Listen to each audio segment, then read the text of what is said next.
सब प्रेम साहिब बंदगी। आप सभी सदगुरु कबीर साहब के मूल ग्रंथ कबीर बीजक से सदगुरु कबीर साहब के अनमोल शब्दों को श्रवण कर रहे हैं।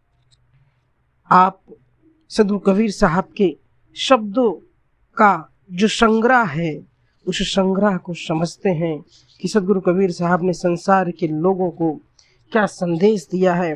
वह समझाते हैं सभी मनुष्यों को कि जो सत्य है उस सत्य को बताते हैं।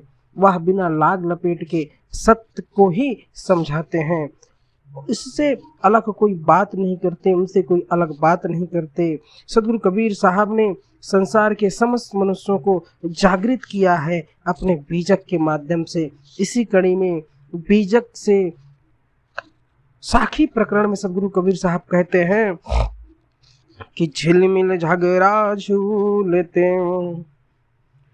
बाकी छूट न काहू, गोरख अटके कालपुर कौन कहावे साहू। गोरख रसिया योग के मुए न जारी दे, मास गली माटी मिने करे कोरो मांझी दे। सदगुरु कबीर साहब कहते हैं कि योगी जन प्राणायाम नाटक आदि मुद्रा में झिलमिल ज्योति देखने के झगड़े में पड़े रहते हैं। वह इसी भ्रम रूपी झूले में झूलते रहते हैं, इससे कोई नहीं बचा। गोरखनाथ जैसे योगी भी इस काल्पनिक नगर में फंस गए थे। फिर अन्य साधारण व्यक्ति की बात ही कुछ नहीं है। गोरखनाथ योगाभ्यास के इतने प्रेमी थे कि उन्होंने अपने शरीर का योग अभ्यास में तपा दिया था ताकि वह अमर हो जाए। उनका शरीर गलकर मिट्टी में मिल गया था, परंतु वह उठे नहीं थे, केवल हड्डियां ही मंजे हुए बर्तन की तरह चमकती रही। कहने का अर्थ यह है कि नव शरीर नश्वर, यह जो शरीर है नाश्वर है। शरीर किसी का भी साथ नहीं देता और ना साथ जाएगा। तो संसार के लोगों को सदगुरु कबीर साहब सत्य बता रहे हैं। आगे कहते हैं, बनते भागी बेहड़े परा करह पपनी बान, बेदन करह कासो कहे को करह को जान।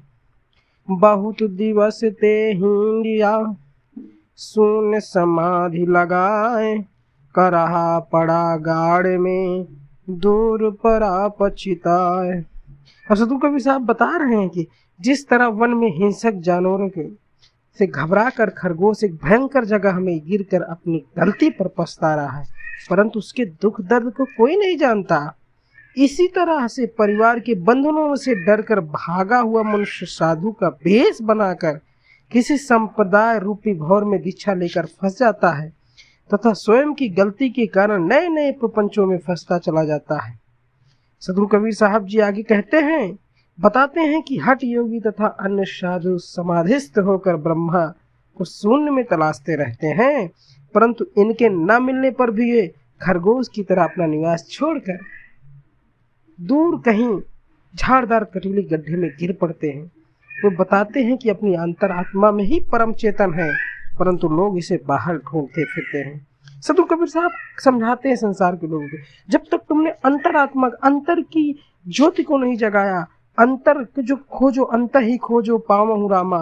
जब तक अंतःकरण में आपने नहीं खोजा तब तक क्या खोजा। बाहर बाहर कहीं राम मिलेंगे, बाहर बाहर कहीं भगवान मिलेंगे, नहीं मिलेंगे जब तक अपने अंदर की आत्मा को जगाओगे नहीं, इस परम तत्व को जानोगे नहीं।